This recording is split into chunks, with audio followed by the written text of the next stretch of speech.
Who is going to take care of the wives? Why God created us? What is cosmic energy? The religion is the solution for the things happening all around the world. Jihad does not mean any war fought by any Muslim.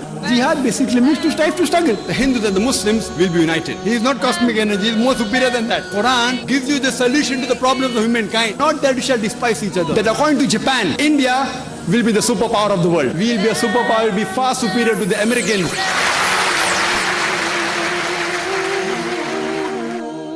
Alhamdulillah.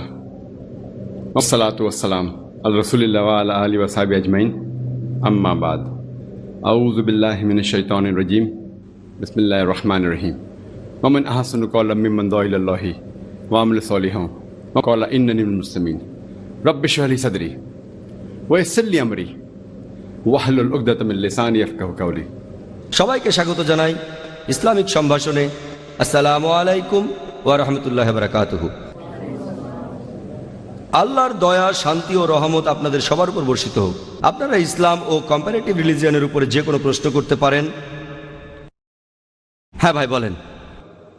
আমি একজন হিন্দু। আমরা ভিন্ন ভিন্ন উপায়ে স্রষ্টার উপাসনা করি। আমরা তো হিন্দু, এখন আমাদের উপাসনা করার নিয়মটাও আলাদা। এটা নিয়ে আমরা কোনো চিন্তা করি না যে আপনারা কোন নিয়ম মেনে উপাসনা করেন। এটা নিয়ে আমাদের মধ্যে কোনো বিরোধ নেই। যদি কেউ মন থেকে করে তাহলে তাতে কোনো সমস্যা নেই। এখন আমাদের হিন্দু ধর্মের দর্শনটা এরকমই বলছে, যে কোনো মানুষই এটা পারবে। আর আপনি বললেন যে মোহাম্মদ নবী, তার উপরে কেউ যেতে পারবে না আপনার হিসাবে। কিন্তু আমাদের দর্শন বলছে যে কোনো মানুষই সেই ধরনের স্তরে পৌঁছাতে পারে। আপনার কি মনে হয়, আপনি ওই স্তরে যেতে পারবেন? ভাই প্রশ্ন করলেন আর বললেন যে আপনি হিন্দু, আপনাদের উপাসনা ধারণাটা আলাদা, আর বললেন কোনো পদ্ধতিতে আপনার আপত্তি নেই যদি মন থেকে করা হয়। মন থেকে করলে কোনো সমস্যা নেই। মন থেকে করলেও ঠিক করতে হবে। মন থেকে যদি চুরি করি আপনার কি তাতে কোনো সমস্যা নেই? মন থেকে করেন তবে ঠিক কাজটা করেন। হ্যাঁ, কি করছেন সেটাই আগে ভাবেন। কি করছেন আপনি? পূজা করছেন, কার পূজা সেটাই গুরুত্বপূর্ণ। কেন করছেন, কাকে করছেন, কিভাবে করছেন, বুঝতে পারছেন আমার কথা? মন দিয়ে করেন তবে ঠিক কাজটা করেন। মন থেকে করাটা গুরুত্বপূর্ণ, অবশ্যই গুরুত্বপূর্ণ, তবে তার সাথে কাকে পূজা করছি, কেন করছি সেটাও গুরুত্বপূর্ণ। যদি বলি মন দিয়ে চোরের পূজা করব, আপনি মানবেন? মন দিয়ে পূজা করব রাবণের বা চোরের, মানবেন সেটা? বলবেন আমি রাক্ষসের পূজা করি। হ্যাঁ, এটা তো ঠিক না। আপনি কি এটা মানবেন? মানবেন, তবে তাদের নিচে রাখবেন, বলবেন তারা নিচে, উপরে না। আমি চাই সবাই যেন উপরে থাকে। আপনি কি উপরে রাখতে চান না নিচে? উপরে, মাশাআল্লাহ, আমিও চাই সবাই উপরে থাকুক। হ্যাঁ, সেজন্য বলি মন দিয়ে করেন কিন্তু ঠিক কাজটা করেন।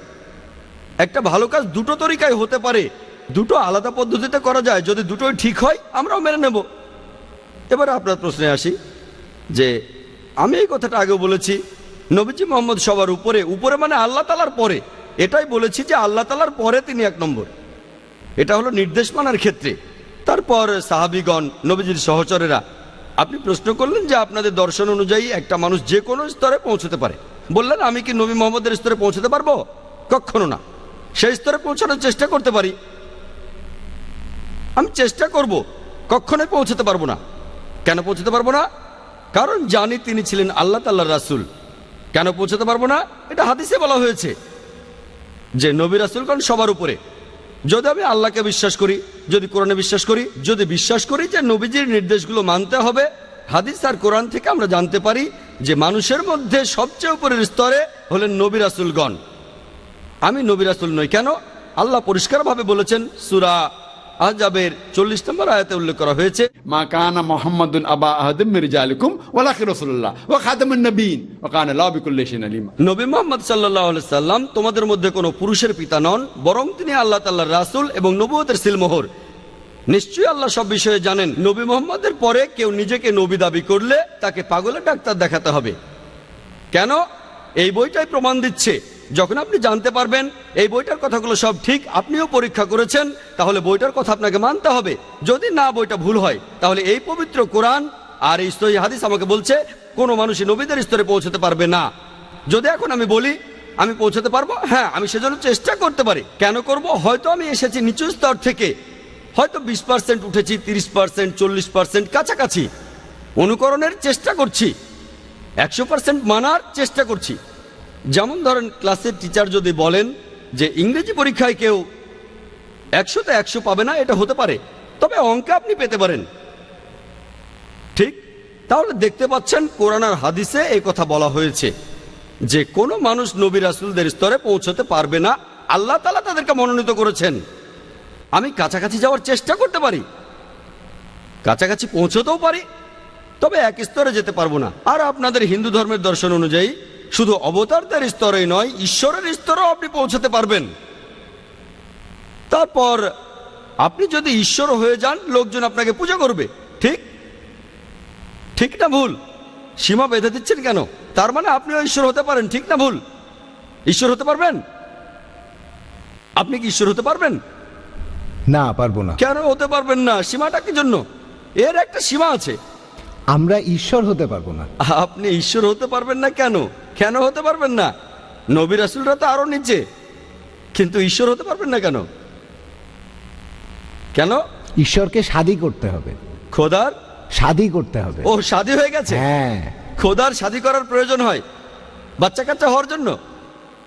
না না, শাদী বলতে আমি শাদী কথাটা আসলে এখানে বলছেন ভক্তি করার জন্য। হ্যাঁ, ভক্তি। হ্যাঁ, তবে শাদী কথাটা এখানে খাটে না। ওইভাবে আমি বলিনি। আচ্ছা আসলে আচ্ছা, আমি বুঝিয়েছি। মনের দিক থেকে আপনি ঠিক আছেন, আপনি ভক্ত হতে পারবেন।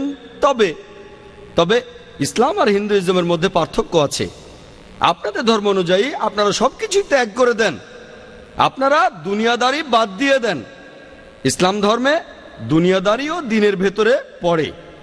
যতক্ষণ আপনি বিয়ে না করছেন ততক্ষণ ভালো মুসলিম হতে পারবেন না। দুনিয়াদারি সামলান। আপনারা হিন্দু ধর্মে কি করছেন? সব কিছু ছেড়ে দিচ্ছেন। ছেড়ে দেবেন না, একসাথে করাটাই হচ্ছে পরীক্ষা। আমি যদি বলি যে আমি স্কুলে অন্য কোনো সাবজেক্ট পড়বো না, শুধু অঙ্কই করে যাব, বিজ্ঞান পড়বো না, ইতিহাস পড়বো না, ভূগোল পড়বো না, বাংলা পড়বো না, শুধু অঙ্কই পড়বো, তাহলে তো আমি ফেল করবো। হয়তো অঙ্কে আমি বিশেষজ্ঞ হয়ে যেতে পারবো, কিন্তু ইতিহাসে অন্তত পাস তো করতে হবে 33 নম্বর পেয়ে, বিজ্ঞানে কমপক্ষে 33 নম্বর তো পেতে হবে। তাহলে বাকি সাবজেক্টগুলোতে কমপক্ষে 33 নম্বর পেতে হবে। যখন আমি মেডিকেল কলেজে পড়ছিলাম, MBBS করছিলাম, সেখানে স্পেশালাইজ করেছি। এরপরে দেখবেন MBBS এর পরে MD, তারপরে হার্টের উপর বিশেষজ্ঞ DM, হার্টের উপরে বিশেষজ্ঞ হচ্ছি। ব্রেন সম্পর্কেও তো কিছু জানতে হবে। যদি ব্রেনের সম্পর্কে কিছু না জানি, তাহলে হার্টের চিকিৎসা করব কিভাবে? আমি হার্টের চিকিৎসা করতে গেলে তো ব্রেন সম্পর্কেও কিছুটা জানতে হবে, তাই না? ইসলাম ধর্ম এমন কিছু যুক্তি আছে। আমি এখন একজন ফুল টাইম দায়ী। এখন যদি আমি বলি দায়ী হওয়ার জন্য কখনো শাদী করব না, ঈশ্বরের সঙ্গে আমি শাদীর কথা বলছি না, কোনো মহিলার সাথে শাদী করব না, বাচ্চা কাচ্চা নেব না, আমি কিছুই করব না, শুধু দাওয়াই দেব, এটাও ঠিক না। দাওয়া দেবেন, তবে এটা ফরজ যে আপনি ভালো স্বামী হবেন, একজন ভালো বাবা হবেন, একজন ভালো ছেলে হবেন। সবচেয়ে সেরা সন্তানটা হতে বলছি না, অন্তত 33 নম্বর পেয়ে পাস তো করেন, ঠিক আছে? আমি সবচেয়ে ভালো স্বামী হতে বলছি না, অন্তত 33 নম্বর পেয়ে পাসটা করে ফেলেন, বুঝলেন? আমি খুব ভালো বাবা নই, অন্তত 33 নম্বর তো পান। দাওয়ার উপরে বিশেষজ্ঞ। আপনি দেখবেন যে ইসলামে আমরা ভগবানের স্তরে যেতে পারবো না। কেন? কারণ ভগবান হতে আমরা পারবো না। আমরা মানি যে ভগবান তো মানুষই নন, তাই যেতে পারবো না। নবী রাসূলগণ মানুষ, তবে আল্লাহ তাআলা তাদেরকে মনোনীত করেছেন বিভিন্ন জাতির মানুষকে পথ দেখানোর জন্য। তারা সবাই আল্লাহর মনোনীত, তবে তারা মানুষ, ভগবান নন। আমরা তাদের পূজা করব না, তাদের পূজা করব না, তাদের ইবাদত করব না, তাদেরকে সম্মান করব, তাদের কথাগুলো মেনে চলবো। এই হলো পার্থক্য। আমাকে মাফ করবেন। আপনি শাদীর কথা বললেন, ভক্তির কথা বললেন, দেবদাসীদের নাম শুনেছেন? দেবদাসী, হ্যাঁ হ্যাঁ, আমি শুনেছি। দেবদাসীরা কি করে? দেবদাসীদের শাদী হয় দেবতার সাথে, ঠিক? তারা যায় কার সাথে? হিমালয়ে যায়। সন্ন্যাসীরা যায়, দেখেন এগুলো পরিসংখ্যান। সন্ন্যাসীরা হিমালয়ে যায় তপস্যা করার জন্য, কার তপস্যা? ভগবানের। তাদের পিছনে থাকে দেবদাসীরা। কারণটা কি? এই নিয়মটা একসময় ঠিকই বদলে যাবে। ঠিক আছে, কিন্তু এই দেবদাসীরা শাদি করে ভগবানকে, কিন্তু যায় সন্ন্যাসীদের সাথে। কি জন্য? এজন্যই আল্লাহ তাআলা বলেছেন সূরা রুমের 21 নম্বর আয়াতে, এখানে বলা হয়েছে যে আমি পুরুষ ও নারীর মধ্যে সৃষ্টি করেছি পারস্পরিক ভালোবাসা। যদি আপনি কোনো মহিলাকে দেখেন, আপনার যৌন প্রবৃত্তি কিছুটা হলেও সাড়া দেবে। যদি কিছু না হয় তাহলে ডাক্তারের কাছে যেতে হবে। যদি বলেন আমি মেয়েদের দেখি, সুন্দর সুন্দর মেয়ে, আমার কিছুই হয় না, তাহলে সমস্যা আছে। এজন্যই এসেছে হিজাব। পবিত্র কোরআনে সূরা আহজাবের 59 নম্বর আয়াতে উল্লেখ করা হয়েছে, হে নবী, তোমার স্ত্রীদের বলো, তোমার কন্যাদের বলো, আর মুমিন নারীদেরকে যখন তারা বাইরে যাবে তখন যেন চাদর পরে, যাতে করে তাদের চেনা যায়, আর এতে করে তাদের উত্ত্যক্ত করা হবে না। তাহলে পবিত্র কোরআন বলছে যদি মহিলারা বাইরে যায় তারা যেন চাদর পরে, হিজাবের ভেতর থাকে, পুরো শরীর ঢাকা থাকে, স্রেফ মুখ আর হাত দেখা যেতে পারে। বাইবেলেও কথা লেখা আছে, পড়ে দেখেন, বাইবেলেও আছে যে মাথা ঢেকে রাখো। হতে পারে যে ডেভিড ভাই তার স্ত্রীকে বলবেন যে বাইবেলে তোমাদের মাথা ঢেকে রাখতে বলেছে। হয়তো এই কথা বলবেন তার বোনকে বা তার মাকে, যে আমি জানতে পারলাম তোমাদের ভদ্র পোশাক পরা উচিত, মাদার মেরির মতো। হয়তো ওনার বোনকে বলবেন আগামীকাল বা আজকে, অথবা তার মাকে। আর তিনি বিবাহিত হয়ে থাকলেও ভালো, তার স্ত্রীকেও বলবেন যে দেখো, এই কথাটা বাইবেলে লেখা আছে। ভদ্রতা বেদেও একই কথা আছে। বেদ পড়েছেন ভাই? ঋগ্বেদে আছে, ব্রহ্মা তোমাদের সৃষ্টি করেছেন নারী হিসেবে, অতএব দৃষ্টি নিচু করো আর মাথা ঢেকে রাখো, মাথায় কাপড় দাও। আপনাদের বেদে লেখা আছে। তাহলে বেদেও কথা লেখা আছে যে মহিলারা তারা তাদের মাথা ঢেকে রাখবে, তারা দৃষ্টি নিচু করবে। আমার ভিডিও ক্যাসেটে আছে সিমিলারিটিজ বিটুইন হিন্দুইজম এন্ড ইসলাম। এটা দেখেছেন? আচ্ছা, দয়া করে ওনাকে একটা ভিসিডি দেবেন, সিমিলারিটিজ বিটুইন হিন্দুইজম এন্ড ইসলাম, এই ভিডিওটা। আর খ্রিস্টান ধর্ম সম্পর্কে যা বলেছি সেটার উপরে আরো 3-4 ঘন্টা বলে যেতে পারবো। সাদৃশ্য, আমরা সাদৃশ্য নিয়ে বলবো, পার্থক্যগুলো এখন ভুলে যাব। দেখেন ভাই, আপনারা দুজনেই পবিত্র কোরআনে সূরা ইমরানের 64 নম্বর আয়াতে বলা হয়েছে, তাআলা ইলা কালিমাতিন সাওয়াইম বাইনানা ওয়া বাইনাকুম, এসো সেই কথাই যাহা আমাদের ও তোমাদের মধ্যে এক। দেখেন, কোনো তর্ক করছি না। বাইবেল আল্লাহর বাণী, কোরআন আল্লাহর বাণী। আপাতত এই প্রসঙ্গটা বাদ দেই। বেদ আল্লাহর বাণী কিনা সেটা পরে হবে। আপনি মানেন সেটাই আল্লাহর বাণী, ভালো। আপনি মানেন বাইবেল আল্লাহর বাণী, ভালো। আমি মানি কোরআন আল্লাহর বাণী। যেগুলো কমন আসেন সেগুলো আমরা মেনে চলি, সহজ। যেগুলো আলাদা সেগুলো নিয়ে পরে কথা বলবো। যেটা কমন সেটা দেখেন। বাইবেল বলছে ঈশ্বর একজন, বেদ বলছে ঈশ্বর একজন, কোরআন বলছে ঈশ্বর একজন, তাহলে ঈশ্বর একজন। বাইবেল বলছে মূর্তি পূজা করো না, বেদ বলছে মূর্তি পূজা করো না, কোরআন বলছে মূর্তি পূজা করো না, সেজন্য আমরা মূর্তি পূজা করি না। বাইবেল বলছে নবী মুহাম্মদ সাল্লাল্লাহু আলাইহি ওয়াসাল্লাম আসবেন, বেদ বলছে মুহাম্মদ সাল্লাল্লাহু আলাইহি ওয়াসাল্লাম আসবেন, কোরআন বলছে মুহাম্মদ সাল্লাল্লাহু আলাইহি ওয়াসাল্লাম হলেন শেষ নবী, আমরা শেষ নবীকে মানি। বাইবেল বলছে যে মহিলারা ভদ্রতার সাথে পোশাক পরবে, তাদের মাথা ঢাকবে। বেদে কথা বলছে, কোরআনে কথা বলছে, মহিলারা ভদ্রভাবে থাকবে। বাইবেল বলছে মদ খেও না, বেদ বলছে মদ খেও না, কোরআন বলছে মদ খেও না, আমরা মদ খাবো না। বাইবেল বলছে শুকর খেও না, মনুস্মৃতিতে লেখা আছে শুকরের মাংস খেও না, শুকরের মাংস খাবো না। তাহলে আসেন, যেগুলো কমন অন্তত সেগুলো মেনে চলি, পার্থক্যগুলো নিয়ে পরে কথা বলবো। আমাদের মধ্যে যেগুলো কমন অন্তত সেগুলো মেনে চলেন মন থেকে, মন থেকে, ঠিক আছে?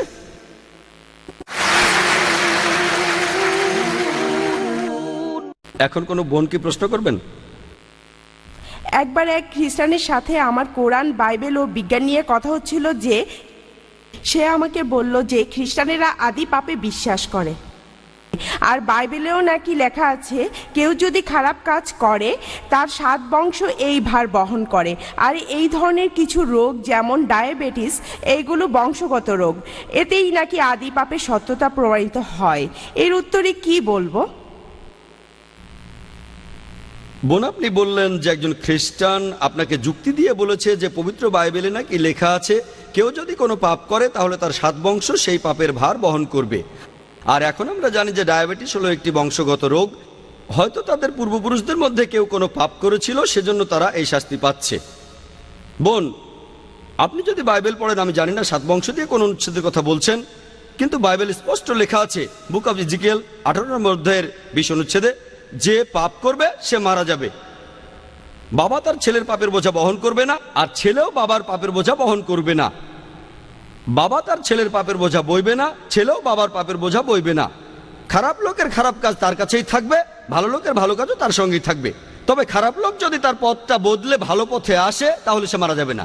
তাহলে বাইবেল বলছে যে পাপ করবে সে মারা যাবে, যে পাপ করবে তার জন্য সে নিজেই দায়ী থাকবে। একই কথা আছে কোরআনে। কোরআন বলছে কোনো বহনকারী অপরের কোনো বোঝা বহন করবে না, কোনো বহনকারী অন্যের বোঝা বহন করবে না। বাইবেল একই কথা বলছে, যে পাপ করবে সে মারা যাবে। বাবা ছেলের পাপের ভার বইবে না, ছেলেও বাবার পাপের ভার বইবে না। তার মানে ছেলেকে তার বাবার পাপের জন্য দোষী করা যাবে না। ছেলে বাবার পাপের ভার বইবে না, আর বাবাও ছেলের পাপের ভার বহন করবে না। খারাপ লোকের খারাপ কাজ তার সঙ্গেই থাকবে, ভালো লোকের ভালো কাজও তার সঙ্গেই থাকবে। তবে খারাপ লোকটা যদি ঘুরে দাঁড়ায়, অর্থাৎ সে যদি অনুতপ্ত হয়, তাহলে সে মারা যাবে না। তার মানে সেই লোক তাহলে পুরস্কার পাবে। তাহলে বাইবেলের এই অনুচ্ছেদ বলছে, 7 বংশের কথা দিয়ে কোন অনুচ্ছেদ বোঝাচ্ছেন আমি জানি না, এই কথাটা রেফারেন্স দিয়েছি, ঠিক? তাহলে পবিত্র বাইবেল অনুযায়ী আদিপাপ বলে কিছু নেই। এই মতবাদ এনেছে চার্চ, এই কথাটা বাইবেলে নেই, এটা বাইবেলের মতবাদ না। চিন্তা করেন, বেশিরভাগ খ্রিস্টানই এ কথা বলে, বাইবেল এ কথা বলে না। খ্রিস্টানরা বলে যে আদম আর হাওয়া, আল্লাহ তাদের শান্তিতে রাখুন, তাদের নিষিদ্ধ ফল খেতে বারণ করা হয়েছিল। হাওয়া আদমকে প্রলুব্ধ করলেন সেই ফল খাওয়ার জন্য। তাহলে হাওয়ার পাপটা বেশি, আদম ফলটা খেলেন। আদম আলাইহিস সালাম কি আমাকে জিজ্ঞেস করে ফলটা খেয়েছিলেন? যদি আমাকে জিজ্ঞেস করতেন আর আল্লাহ আমাকে সেজন্য দায়ী করতেন, ভালো, ঠিক আছে। দেখেন যে আদম, উনি আমার দাদা দাদা দাদা দাদা, আমাদের সবার পূর্বপুরুষ, আমাকে তো জিজ্ঞেস করেনি। চিন্তা করেন যে আমার বাবা, আমার দাদার কথা বাদই দিলাম, যদি আমার বাবা কাউকে খুন করে, পুলিশকে এসে আমাকে ধরবে না? আদি পাপ। তাই খ্রিস্টান দেশে কেউ মানুষ খুন করলে তার ছেলের শাস্তি হওয়া উচিত। ঠিক না ভুল? ঠিক না ভুল? ঠিক, ছেলে শাস্তি পাবে। এমন কোন দেশ আছে? যে দেশগুলো খ্রিস্টান ধর্ম প্রচার করে আর খ্রিস্টান আইন মেনে চলে, সেখানে তো ছেলের শাস্তি হওয়া উচিত। এমনটা আপনারা কোথাও দেখবেন না। এমন আইন কোথাও দেখেছেন? এটা অযৌক্তিক। যদি বাবা কোনো ভুল করে সেজন্য সে দায়ী থাকবে। হ্যাঁ, যদি আমার বাবাকে খুন করতে সাহায্য করি তাহলে পুলিশ আমাকে ধরবে, ঠিক আছে। তাহলে আমাদের সবার পূর্বপুরুষ আদম আলাইহিস সালাম নিষিদ্ধ ফল খেয়েছেন, কিন্তু আমাকে জিজ্ঞেস করেননি। যদি আপনার বন্ধুকে জিজ্ঞেস করে তাহলে তিনি দায়ী থাকবেন, আমাকে কেউ জিজ্ঞেস করেনি। এরপর প্রমাণ হিসেবে বললেন অসুখের কথা। আপনাকে বলা হয়েছে যদি ভালো করে দেখেন ডায়াবেটিস বংশগত রোগ। হ্যাঁ, আমি মেডিকেল ডক্টর, আমি প্র্যাকটিস করা বাদ দিয়েছি। এখন আমি ইসলামের কথা বলি, সত্যের কথাগুলো প্রচার করার চেষ্টা করি। আমি জানি মেডিকেলি যে ডায়াবেটিস বংশগত রোগ, এটা একটা জেনেটিক রোগ। সেজন্য আপনাকে বলা হয়েছে যে আমরা জানতে পেরেছি যে অমুক লোক পাপ করেছে, সেজন্য এটা হয়েছে। প্রথমেই বলি বাইবেলে এমন কোনো কথা নেই। আর বলছেন এই অসুখটা জেনেটিক, এই যুক্তিতে তাহলে মানতে হবে অন্য সব কিছু। আমরা জানি এমন অনেক লোক আছে যারা স্মাগলার, ধর্ষণকারী। হয়তো এদের ছেলেমেয়েরা বুদ্ধিমান। এখন কি বলবেন, যেহেতু তারা ধর্ষণ করেছে, বাবা স্মাগলিং করেছে, সেজন্য ছেলেমেয়েরা বুদ্ধিমান হয়েছে? এরকম কি? এরকম নাকি? না। যদি পূর্বপুরুষের পাপের জন্য শাস্তি পেয়ে থাকেন, এখন পূর্বপুরুষ ভালো কাজ করলে তার পুরস্কারটাও তো পাবেন, ঠিক? এরকম আমরা দেখি, প্রায় দেখি যে বাবা সে একেবারে খারাপ লোক, নিষ্ঠুর, তারপরেও ছেলেমেয়েরা খুব ভালো। এখন এগুলো হলো বিভিন্ন মেডিকেল অসুখ। আর একটা জিনিস, ইসলাম ধর্মে আপনার ডায়াবেটিস আছে অথবা নেই, এটার উপর নির্ভর করে কিন্তু আপনি বেহেশতে যাবেন না। যার ডায়াবেটিস আছে সে বেহেশতে যেতে পারে, আবার দোজখও যেতে পারে। যার ডায়াবেটিস নেই সে লোকও বেহেশতে যেতে পারে, দোজখও যেতে পারে। ডায়াবেটিসের উপর নির্ভর করে আপনি বেহেশতে যাবেন না। এই জীবনটা একটা পরীক্ষা। আল্লাহ পবিত্র কোরআনে বলেছেন, সূরা মুলকের 2 নম্বর আয়াতে উল্লেখ করা হয়েছে, আল্লাহ জি খালাকাল মাউতা ওয়াল হায়াতা, আল্লাহ সৃষ্টি করেছেন জীবন মৃত্যু পরীক্ষা করার জন্য, কে তোমাদের মধ্যে কর্মে উত্তম। তাহলে এটা একটা পরীক্ষা, আল্লাহ পরীক্ষা করছেন। আর কোরআনে উল্লেখ আছে, আমি কাউকে পরীক্ষা করি ভয় দিয়ে, কাউকে ক্ষুধা দিয়ে, কাউকে জীবনের ভয় দেখিয়ে, কাউকে অসুখ দিয়ে, কাউকে সম্পদ দিয়ে। আল্লাহ পবিত্র কোরআনে বলেছেন এটা একটা পরীক্ষা। এই পরীক্ষা হতে পারে জেনেটিক দিয়ে, জেনেটিক ছাড়া। এইডস, একটা রিসার্চ কথা বলছে যে সমকামিতা জেনেটিক। এখন সমকামিতা জেনেটিক হলে কাকে দোষ দেব? ঈশ্বরকে, আমাদের না। সমকামিতা তো একটা পাপ। পরবর্তীতে জানা গেল যে এই রিসার্চটা হচ্ছে ভুয়া, আর যে লোকটা এই মতবাদটা এনেছিল সে নিজেই একজন সমকামী। এখন সমকামিতা হলো পাপ, ডায়াবেটিস তো পাপ না। তাই সমকামিতা যদি জেনেটিক হয় তাহলে সমস্যা হবে, ঠিক? কারণ সমকামিতা হলো পাপ, ডায়াবেটিস তো কোনো পাপ না। মিথ্যা কথা বলা জেনেটিক না। যদি প্রমাণিত হয় চুরি করা জেনেটিক, তাহলে আমার জিনের মাধ্যমে এসেছে। কাকে দোষ দেব? আমার বাবাকে। কোনো পাপই বংশগত নয়।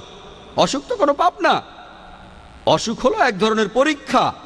আল্লাহ আমাদের পরীক্ষা করছেন, ঈশ্বর পরীক্ষা করছেন যে তোমাদের অসুখ দিয়েছি, এখন কি তোমরা আল্লাহকে বিশ্বাস করো? নাকি ডায়াবেটিস কেন হলো, আল্লাহ কেন দিলেন, এসবের মানে হয় না, এইসব বলো তোমরা।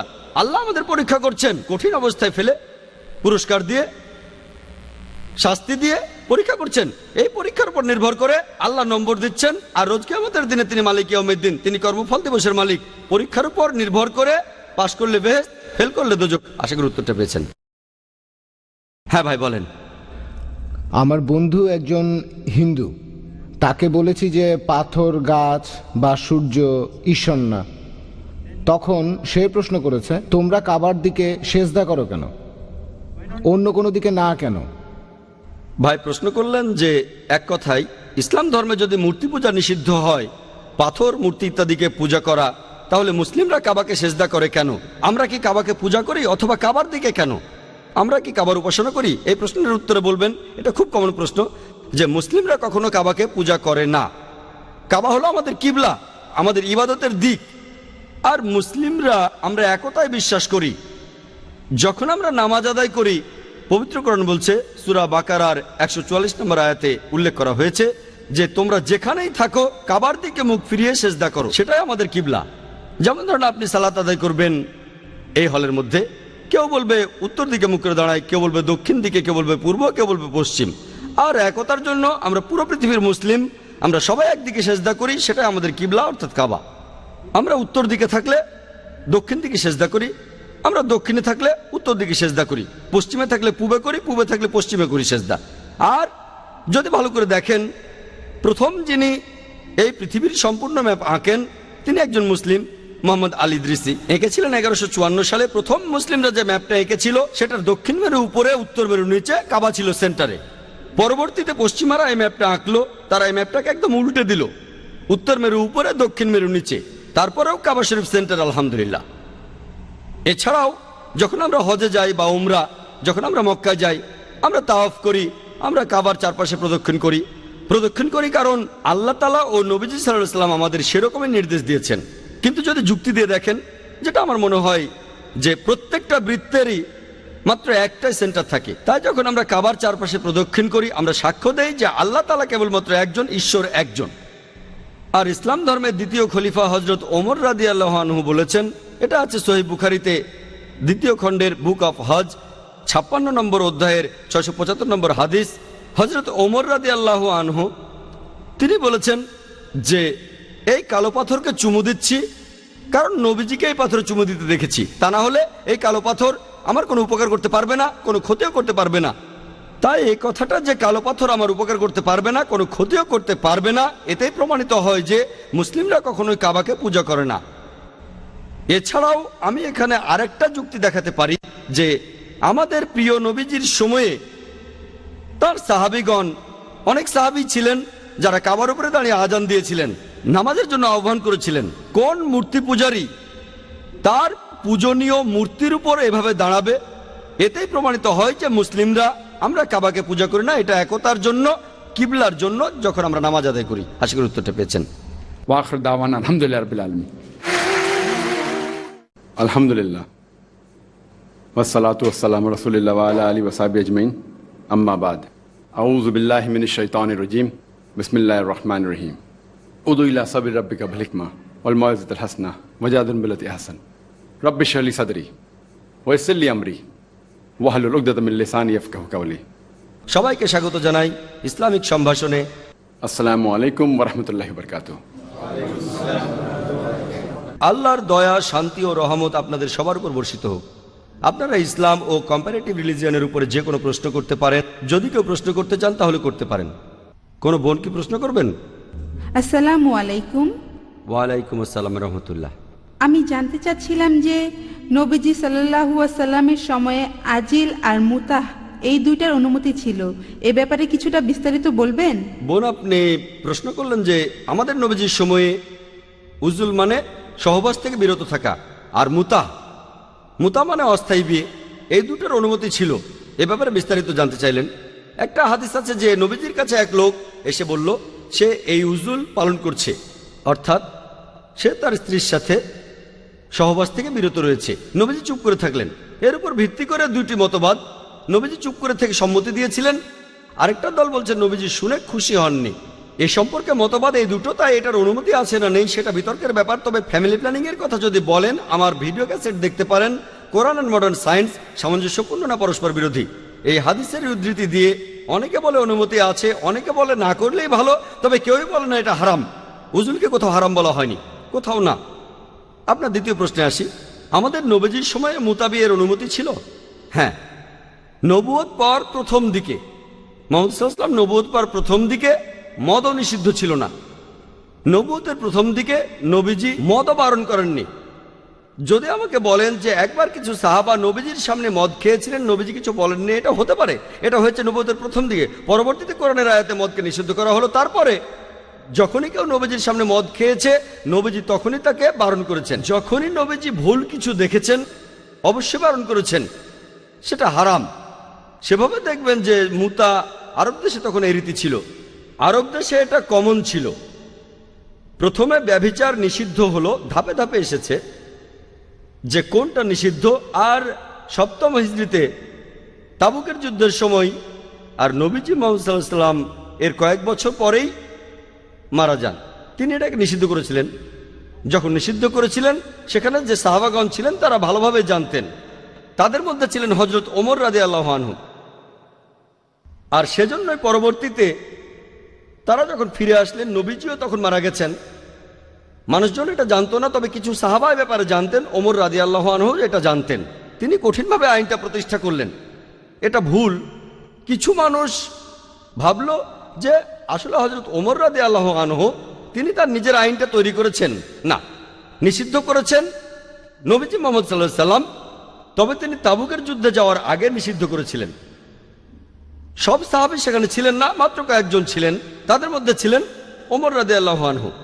নবীজি মারা যাওয়ার পরে যেহেতু জানতেন এটা নিষিদ্ধ, তাই কঠোরভাবে নিষিদ্ধ করেন। আর আমাদের নবীজির সময়ে মুতা মানে অস্থায়ী বিয়ে, তার মানে বিয়ে করলেন কোনো মহিলাকে একটা নির্দিষ্ট সময়ের জন্য, হয়তো এক রাত বা এক সপ্তাহ বা এক মাস, এটা ইসলামে হারাম। ইসলামে পরিষ্কারভাবে বলা হয়েছে নিকাহ পবিত্র বন্ধন। বিয়ে করে আপনি ভাববেন যে স্ত্রীর সঙ্গে থাকবেন সারা জীবন। যদি কখনো সমস্যা হয় তাহলে বিয়েটা ভাঙতে পারেন, তালাক বা বিবাহ বিচ্ছেদের মতো ব্যাপার হতে পারে।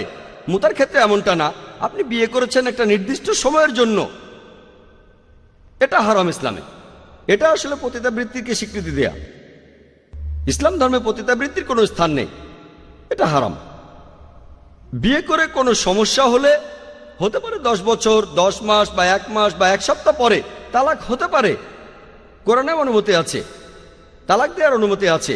তবে আগে থেকেই জানছেন যে আমি এখানে থাকবো এতদিন বা এত সপ্তাহ, ইসলামে এটা হারাম, এর কোনো অনুমতি নেই। আশা করি উত্তরটা পেয়েছেন। কোনো ভাই প্রশ্ন করবেন? হিন্দুস্তান টাইমসে 3 দিন আগে একটা খবর এসেছিল, সেখানে বর্ণপ্রথা আর জাতিভেদের পক্ষে বলা হয়েছিল। আর কারণটা বলা হয়েছিল যে কেন বিভিন্ন মানুষ পিছিয়ে আছে। আর মনুস্মৃতি থেকে কিছু উদ্ধৃতি দেওয়া হয়েছিল যে ব্রাহ্মণরা এসেছে মাথা বা মুখ থেকে, আর নিচু জাতের মানুষেরা এসেছে পা থেকে। আমি আসলে জানতে চাচ্ছি যে এই মনুস্মৃতির অবস্থান হিন্দু ধর্মগ্রন্থের মধ্যে, এর অবস্থানটা কোথায়? আর এই কথা কি অন্য হিন্দু ধর্মগ্রন্থে আছে, যেমন ঋগ্বেদ অথবা এমন উঁচু স্তরের কোনো গ্রন্থ? ভাই, আপনি প্রশ্ন করলেন যে আপনি কিছুদিন আগে হিন্দুস্তান টাইমসে পড়েছেন, সেখানে বলা হয়েছে মানুষের মধ্যে জাতিভেদের কারণটা কি। মনুস্মৃতির কথা যে ঈশ্বরের মাথা থেকে, স্রষ্টার মাথা থেকে সৃষ্টি হয়েছে ব্রাহ্মণরা, আর ক্ষত্রিয়রা এসেছে বুক থেকে, বৈশ্যরা এসেছে স্রষ্টার পাকস্থলী থেকে আর উরু থেকে, আর শূদ্ররা এসেছে স্রষ্টার পায়ের তলার ময়লা থেকে। ভাই প্রশ্ন করলেন হিন্দু ধর্মগ্রন্থের ভেতরে মনুস্মৃতির অবস্থান কোথায়, আর অন্য গ্রন্থে এই কথাটা আছে কিনা। মনুস্মৃতি হিন্দুদের ধর্মগ্রন্থ দুই প্রকার, শ্রুতি আর স্মৃতি। শ্রুতিগুলোকে বলা হয় মহান ঈশ্বরের বাণী, এখানে দেখবেন বেদ আর উপনিষদ। স্মৃতি হলো যেগুলো মানুষ লিখেছেন, এখানে আপনারা পাবেন মহাভারত, রামায়ণ, অন্যান্য পুরাণা, এখানে মনুস্মৃতিও পাবেন। তারা এটাকে বলে ধর্মশাস্ত্র। এখানে আছে যে কোনো একজন মানুষের এককভাবে জীবনযাপন কিভাবে করা উচিত, সামাজিকভাবে কিভাবে চলা উচিত। তবে শ্রুতির তুলনায় এগুলোর গুরুত্ব কিছুটা কম। আর ধর্মশাস্ত্রগুলোর মধ্যে মনুস্মৃতিকে ধরা হয় নিচু সারির শাস্ত্র। এখন এই কথাগুলো যে মহান স্রষ্টার মাথা বা মুখ থেকে সৃষ্টি হয়েছে ব্রাহ্মণ আর পা থেকে শূদ্ররা, এটাকে অন্য কোথাও আছে? হ্যাঁ, অন্য হিন্দু ধর্মগ্রন্থ আছে, বেদেও আছে। এই কথাটা বেদেও আছে, যেটা সর্বোচ্চ ধর্মগ্রন্থ। বেদে আছে, ঠিক না ভুল সেটা পরের কথা। তবে কথাটা বেদে বলা আছে যে মহান স্রষ্টার মুখ থেকে সৃষ্টি হয়েছে ব্রাহ্মণ আর পা থেকে সৃষ্টি হয়েছে শূদ্র।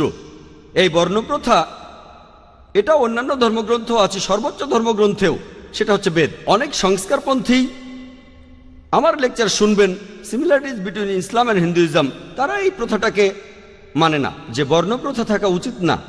বিস্তারিত জানতে আমার ভিডিও ক্যাসেট দেখেন, similarities between Islam and Hinduism. আশা করি উত্তরটা পেয়েছেন। কোনো বোন কি প্রশ্ন করবেন? আসসালামু আলাইকুম। ওয়ালাইকুম আসসালাম রহমতুল্লাহ। ভাই, আপনি হিন্দুদের এই দ্বিমুখী নীতিটা সম্পর্কে কিছু বলবেন? একদিকে তারা মানুষের তৈরি করা মূর্তিকে পূজা করছে, আর আজকের টাইমস অফ ইন্ডিয়াতে দেখলাম যে হিন্দুরা অম্বরনাথে একটা মানুষের তৈরি মূর্তির ব্যাপারে আপত্তি জানিয়েছে। বোন, আপনি প্রশ্ন করলেন যে হিন্দুদের এই দ্বিমুখী নীতি সম্পর্কে কি বলবো। তারা মূর্তি পূজা করে, মূর্তিকে দেবতা বলে, আবার মানুষের বানানো মূর্তির ব্যাপারে প্রতিবাদ করে। টাইমস অফ ইন্ডিয়ায় এসেছে, আমি শুধু পড়েছি খবরটার হেডিং, যে হিন্দুরা মানুষের তৈরি একটা মূর্তির ব্যাপারে আপত্তি করেছে। বিস্তারিত খবরটা আমি পড়িনি। বোন, আপনি বললেন তাদের এই দ্বিমুখী নীতি সম্পর্কে কি বলবো। অনেকেই হয়তো এটাকে দ্বিমুখী নীতি বলে, তবে হিন্দুরা এখন সচেতন হচ্ছে। দ্বিমুখী নীতি না, একটাই নীতি, বেদের নীতি। বেদ সবসময় মূর্তি পূজার বিরুদ্ধে, ভগবদ্গীতা মূর্তি পূজার বিরুদ্ধে, উপনিষদ মূর্তি পূজার বিরুদ্ধে, কথা পরিষ্কারভাবে বলা হয়েছে। আর হিন্দু ধর্মের বিশেষজ্ঞরাও এটা জানেন। তবে বেশিরভাগ ধর্মের বিশেষজ্ঞরাই চায় না যে অনুসারীরা তাদের ধর্মগ্রন্থগুলো পড়ুক, এতে লাভটা তাদেরই। এ ব্যাপারে বিস্তারিত বলেছি আমার lecture similarities between Hinduism and ইসলামে। তাহলে হিন্দু ধর্মে দেখবেন ধর্মগ্রন্থগুলো সামগ্রিকভাবে মূর্তি পূজার বিরুদ্ধে। এখন হিন্দুরা এটা বুঝতে পারছেন, তারা যুক্তি ব্যবহার করছেন যে এটা কি হচ্ছে, আমরা যার পূজা করছি সেটা মানুষের বানানো, তার পূজা করব কেন। এভাবে হিন্দুরা আগের চাইতে সচেতন হচ্ছে, আমরাও উৎসাহ দেব। এখানে মানুষের বানানোর মূর্তির ব্যাপারে আপত্তি করছেন আর মানুষেরই বানানো মূর্তির পূজা করছেন। সেটা কেন করছেন? তারা তাদের ধর্মগ্রন্থের কাছাকাছি আসছে, এজন্য তাদের অভিনন্দন, তাদের সমর্থন জানাই যে তারা ধর্মগ্রন্থের সত্যের কাছাকাছি এসেছে, যেটা খুবই গুরুত্বপূর্ণ। আর আমার লেকচারের ক্যাসেট দেখেন, সিমিলারিটিজ বিটুইন হিন্দুইজম অ্যান্ড ইসলাম, সেখানে সাদৃশ্য নিয়ে কথা বলেছি। আমি এখানে আপনাদের বলি, মুসলিম আর হিন্দুদের ধর্মগ্রন্থে যেটা এক, আসুন আমরা অন্ততপক্ষে সেটা মানি, আলাদাটা নিয়ে আলোচনা করব আরেকদিন। এমন না যে পার্থক্য নেই, আসুন অন্ততপক্ষে কমন জিনিসগুলো মেনে চলি। আর আপনারা দেখবেন যে দুটো ধর্মগ্রন্থই, মুসলিম আর হিন্দু ধর্মগ্রন্থ দুটোই বলছে এক ঈশ্বরের কথা। মূর্তি পূজা করবেন না, ঈশ্বরের কোনো সন্তান নেই, তিনি কখনো জন্মাননি। আমরা সকল নবী রাসূলকে বিশ্বাস করব চূড়ান্ত নবী মুহাম্মদ সাল্লাল্লাহু আলাইহি ওয়াসাল্লামকে, পরকালের জীবনে বিশ্বাস করব। এই কমন জিনিসগুলো মেনে চলেন, আলাদাটা নিয়ে পরে কথা বলবো। আসুন অন্ততপক্ষে এই কথাগুলো মানি, যেখানে এক ঈশ্বরের কথা আছে, অন্তত এই কথাটা মানি। আশা করি উত্তরটা পেয়েছেন। কোনো ভাই প্রশ্ন করবেন? বর্তমানে রাজনৈতিক দলগুলো মুসলিমদের জন্য সংরক্ষিত আসন রাখছে। এখন মুসলিমদের জন্য এমন প্রকারভেদ আমরা কি মানব? কারণ মুসলিমদের মধ্যে জাতিভেদ নেই। এখন দেখি যে কিছু মুসলিমকে বলা হচ্ছে যে তারা নাকি নিচু জাতের মুসলিম। ভাই প্রশ্ন করলেন যে কিছু রাজনৈতিক দল মুসলিমদের জন্য সংরক্ষিত আসন রাখছে আর মুসলিমদের কিছু পদবীকে গুরুত্ব দিচ্ছে।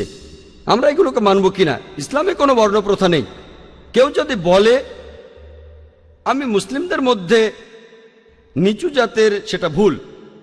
যদি বলেন কিছু মুসলিমকে সুবিধা দেওয়া হচ্ছে কারণ তাদের হয়তো আর্থিক অবস্থা খুব খারাপ, সমস্যা নেই, এটা আসলে বর্ণভেদ না, অর্থনীতি। তাই যদি সংরক্ষণ করা হয় বর্ণভেদ বিচার না করে, জাতপাত, ইসলাম ধর্মে কোনো জাতপাত বা বর্ণপ্রথা নেই। তবে কেউ যদি বলে কিছু মুসলিম যেহেতু তারা গরিব, তাদের সাহায্য করেন, কোনো সমস্যা নেই।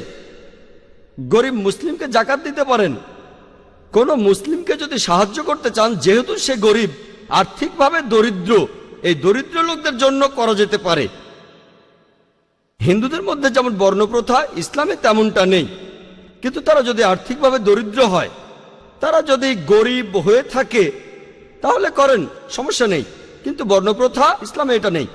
আশা করি উত্তরটা পেয়েছেন। কোনো বোন কি প্রশ্ন করবেন? আসসালামু আলাইকুম। ওয়ালাইকুম আসসালাম রহমতুল্লাহ। কিছুদিন আগে খবরের কাগজে এইডস সম্পর্কে পড়লাম। 20 বছর আগে এই রোগের আবির্ভাব, আর ইন্ডিয়া হলো এইডস আক্রান্ত রোগীদের দিক থেকে দ্বিতীয় বৃহত্তম। এটা কি নতুন কোনো অসুখ? এর ইতিহাসটা কি? এই রোগের কি কোনো প্রতিকার নেই? আর এ ব্যাপারে স্কুলে কি নৈতিক শিক্ষা দেওয়া যায় না? এই যেমন ধরুন সেকেন্ডারি লেভেল থেকে। বোন, আপনি প্রশ্ন করলেন যে বর্তমানে এইডস রোগ মানুষ বলে এটা একটা নতুন অসুখ, এর ইতিহাসটা কি? এটা কি নতুন না পুরনো? কিভাবে আসলো? আর এই রোগ প্রতিরোধের জন্য নৈতিক শিক্ষা দেয়া যায় কি না, যেমন সেকেন্ডারি স্কুল থেকেই। আমি আপনাকে এইডসের ব্যাপারে বলি, ইতিহাসে এটা খুবই নতুন। বছরের কথা বললে এই রোগটা এসেছে কয়েক দশক আগে, মানে অসুখটা বেশ নতুন। এটা একটা নতুন রোগ, আর এর কারণ হিসেবে অনেক কিছুই বলা হয়েছে। আগে মানুষ ভাবতো এটার কারণ সমকামিতা, এরপর তারা বলল স্বাভাবিক সহবাসও হতে পারে, আরো অনেক। তারপর বলল রক্ত নিতে গেলে এইডস হতে পারে।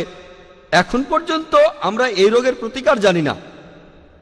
কারণগুলো আমরা জানতে পেরেছি, প্রধানত অবাধ যৌনাচার, অনেক যৌন সঙ্গী বদল করা, এটা হলো একটা কারণ। এই সমস্ত কারণগুলোর মধ্যে অ্যালকোহল আর একটা কারণ। মাদক সেবীরা এক সিরিঞ্জ ব্যবহার করে, সেটাও একটা কারণ। অনেক কারণ আছে, এমন অনেক কারণে আছে, তবে প্রধান কারণটা যৌনাচার। আর এই কারণেই আপনি বললেন যে ইন্ডিয়া হলো পৃথিবীতে এইডস আক্রান্ত রোগীদের দিক থেকে দ্বিতীয় বৃহত্তম। এই কথাটা ঠিক। কয়েক বছরের মধ্যে ইন্ডিয়া 1 নম্বর হয়ে যাবে। ইন্ডিয়া এখন স্কুলে নৈতিক শিক্ষা দেয়া, হ্যাঁ, পশ্চিমা বিশ্বে এমনটা আছে, তারা স্কুলে ছেলে মেয়েদের যৌন শিক্ষা দেয়। আমি কিছুটা মানি আর কিছুটা মানি না। ইসলাম কি বলে? ইসলামের যৌন শিক্ষা দেওয়ার কথা বলা হয়েছে, তবে পশ্চিমা স্কুলগুলোতে যেভাবে শেখানো হয় সেটা আমি মানি না। সেখানে অনেক কিছুই করা হয়, কারণ সেখানকার পরিস্থিতিটা আলাদা।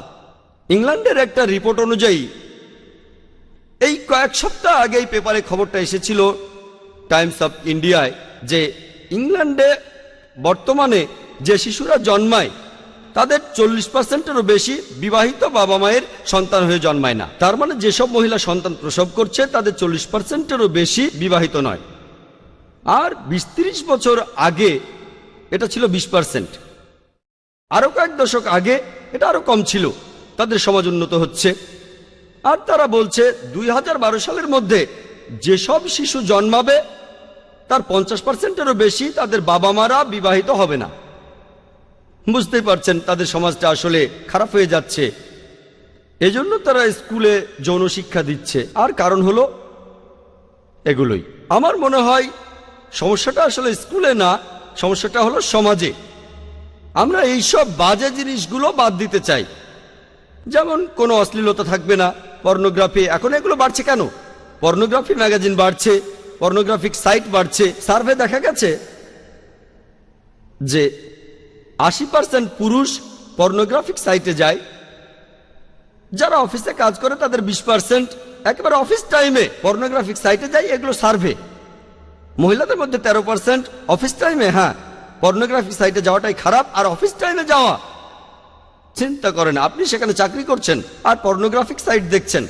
এমন কিছু অফিসও আছে যারা বলে আপনি পর্নোগ্রাফিক সাইট দেখতে চাইলে ওই রুমটাতে যান, একটা স্পেশাল রুম থাকে, অফিসের কাজে ডিস্টার্ব করবেন না। তারা এখন বলে আমরা এখন অনেক চালাক, তাই তারা বলে দেখতে চান বিনোদন কক্ষে যান। আপনার কম্পিউটারে দেখার দরকার নেই, বিনোদন কক্ষটা আলাদা, সেখানে 8 ঘন্টা সময় কাটানোর সমস্যা নেই। তাই আপনার ইচ্ছে হলেই বিনোদন কক্ষে যাবেন, আর কোম্পানির পারমিশন নিয়েই যাবেন।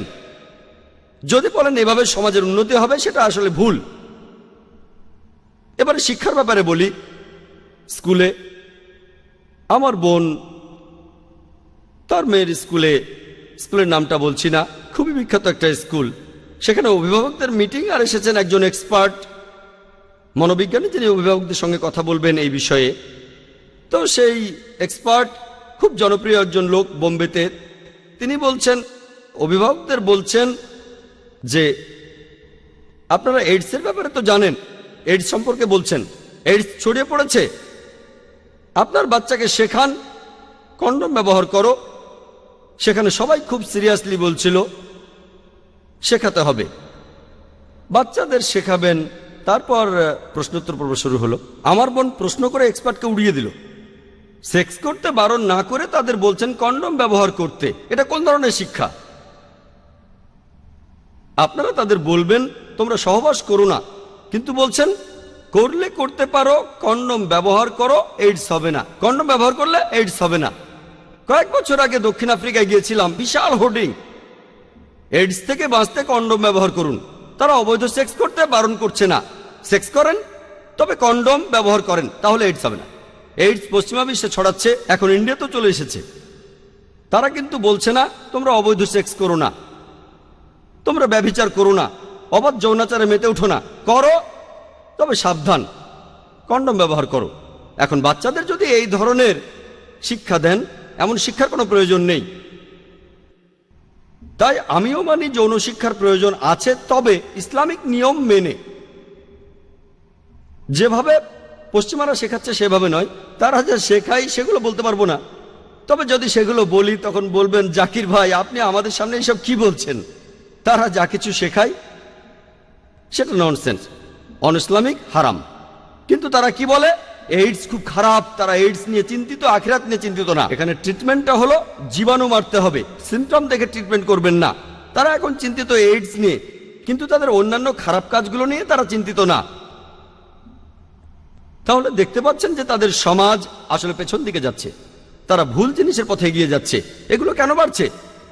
কারণ তারা বাক স্বাধীনতার কথা বলে, ব্যক্তি স্বাধীনতার কথা বলে, পর্নোগ্রাফিকে অনুমোদন দেয়, পতিতাবৃত্তির অনুমোদন দেয়। তারপর দেখবেন ফুটবল বিশ্বকাপের সময় জার্মানিতে, সে সময় সেখানে হাজার হাজার পতিতা হাজির হয়েছিল। খবরে এসেছিল ওয়েটিং কিউ গড়ে 2 ঘন্টা মানুষ বিশ্বকাপ দেখতে এসেছে। খেলা দেখার পরে মজা করতে চায়। জার্মানিতে পতিতাবৃত্তি বৈধ, লিগাল, বৈধ, তাই লুকানোর প্রয়োজন নেই। অনেক ডিমান্ড, 2 ঘন্টা টাকা দেওয়ার পরও, অ্যাপয়েন্টমেন্ট নেওয়ার পরও 2 ঘন্টা লাইনে। এগুলো আসলে কি হচ্ছে? মডার্ন। যৌন শিক্ষার অবশ্যই প্রয়োজন আছে। এখানে একটা ব্যাপারে আমাদের খেয়াল রাখতে হবে। দেখবেন যে এমন কে আছেন যে ইসলামিক নিয়মে এই শিক্ষাটা দিতে পারবেন। কোথায় বর্তমান বিশ্বের সব সমস্যার সমাধান পাবেন, সেটাই হলো বড় কথা, এটাই বড় চ্যালেঞ্জ। আমাদের স্কুলেও এমন শিক্ষা দেওয়ার চিন্তা ভাবনা করছি, তবে কে এই শিক্ষাটা দেবেন সেটাই গুরুত্বপূর্ণ। তাকে বিশেষজ্ঞ হতে হবে ইসলামের উপর, মেডিকেল সায়েন্সের উপর। বাচ্চাদের সাথে তাদের লেভেলে গিয়ে কথা বলতে হবে, তাদের সাথে কোনো অশ্লীল কথা বলা যাবে না। কোরআনে এমন কথা আছে, আল্লাহ তাআলা বলেছেন পবিত্র কোরআনে, আরবি শব্দগুলো সেগুলো ব্যাখ্যা করে বলবেন। তাদেরকে আপনি শেখাতে পারেন ভদ্রভাবে, অশ্লীলভাবে না। তাই এই কথাগুলো বলবেন আল্লাহ সুবহানাহু ওয়া তাআলা যেভাবে পবিত্র কোরআনে বলেছেন। অন্য বইয়ের সঙ্গে তুলনা করুন, তারপর পার্থক্যটা দেখুন। কোরআনে যেভাবে আছে আপনার মনে কোনো খারাপ চিন্তা আসবে না। কোরআনে যেভাবে বলা হয়েছে শরীরের কোনো একটা অঙ্গ, সেটার ভদ্র নাম দেয়া যায়, অশ্লীল নামও দেয়া যায়। আমি এখানে কোনো উদাহরণ দেব না। তাই যে মানুষটা যৌন শিক্ষা দেবেন তার জ্ঞান থাকতে হবে, যোগ্যতা থাকতে হবে। পশ্চিমা বিশ্বে যেভাবে শেখানো হচ্ছে, তারা যেভাবে মনে করছে তেমনটা হবে না। সমস্যা নেই, আপনার সন্তান জন্মেছে, বিয়ে ছাড়াই সমস্যা নেই। তবে একটু সাবধান থাকবেন, নিজের ব্যাপারে যত্ন নেবেন, এই কাজগুলো চালিয়ে যান, সমস্যা নেই। বিয়ে না করে একসঙ্গে থাকেন, বিয়ে ছাড়া সমস্যা নেই, সহজ। ভালো না লাগলে চলে যান, 1-2 বছর পরে মুতাবিয়ারও দরকার নেই। উন্নতি। তাহলে এই হলো নিয়ম। শুধু বিয়ে কেন, বন্ধুও থাকবে। এগুলো পেপারও দেখবেন তো কি হচ্ছে, যে মডার্ন হচ্ছে। কোথায় মডার্ন? আমার তা মনে হয় না। তারা আসলে পিছিয়ে যাচ্ছে, তারা প্রাগৈতিহাসিক যুগে ফিরে যাচ্ছে। আমার মতে এরা মডার্ন না। বোন, আমি আপনার সঙ্গে একমত, তবে একটা নিয়ম থাকবে। পশ্চিমা বিশ্বে যেমন চলছে তেমনটা না। আর এখন বোম্বেতেও এমনটা হচ্ছে। পরিসংখ্যানটা শুনলে আপনারা চমকে উঠবেন। আমি আগে যে পরিসংখ্যানগুলো বলতাম, 10 বা 15 বছর আগে যেসব মেয়ে স্কুলে যায় তাদের এত% স্কুলে কুমারিত্ব হারায়, আর ইউনিভার্সিটিতে 99%-এরও বেশি। এটা পশ্চিমাদের পরিসংখ্যান। বোম্বেতে আমি চমকে গেছি। আমি আগেও বলেছি যে বোম্বেতেও এখানেও এইডস ছড়িয়ে পড়বে। 2-3 বছর আগে এইডসের উপর একটা কনফারেন্স হয়েছিল। সেই কনফারেন্সে একজন বিশেষজ্ঞ বলেছিলেন যে কথাটা আমি এখনো বিশ্বাস করি না। তিনি বলেছিলেন যেসব মেয়েরা স্কুলে যায়, স্কুল পাশ করার আগে 70% তাদের কুমারিত্ব হারায়। এটা আমি হয়তো বলতাম কলেজে, যাতে করে ব্যাপারটা একটু ভালো শোনায়। বিশ্বাস করাটাও কঠিন। 3-4 বছর আগের কথা, বিশেষজ্ঞরা এই কথাগুলো বলেছেন। বোম্বেতে একটা এইডস কনফারেন্সে কুমারিত্ব হারাচ্ছে 70% মেয়ে বোম্বেতে। তাহলে সমাজ কোন পথে যাচ্ছে? স্কুলে একজন বিশেষজ্ঞ এসে বাচ্চাদের বলছেন সমস্যা নেই, সমস্যা নেই, কন্ডম ব্যবহার করো, কুমারিত্ব হারানো কোনো সমস্যা নয়, কন্ডম ব্যবহার করো। বাচ্চাদের এই শিক্ষা দেওয়া হচ্ছে। তাহলে সমাজে কি হচ্ছে? আমরা পশ্চিমাদের কাছে যে শিক্ষা পাচ্ছি সেগুলো মেনে চললে দোজখে জ্বলবো। আমাদের ইসলামিক নিয়ম মেনে চলতে হবে, সমাজে খারাপ কাজগুলো থেকে দূরে থাকতে হবে। এটা একটা আসলে আর্ট। আর উপদেশ দিতে পারে এমন লোকজনকে আনতে হবে, বলবেন ইসলামিক নিয়মে, এছাড়াও সমাজের খারাপ কাজ থেকে দূরে থাকবেন, যেগুলো আমাদের জন্য চ্যালেঞ্জ। আমি আল্লাহর কাছে দোয়া করছি তিনি যেন আমাদের সাহায্য করেন।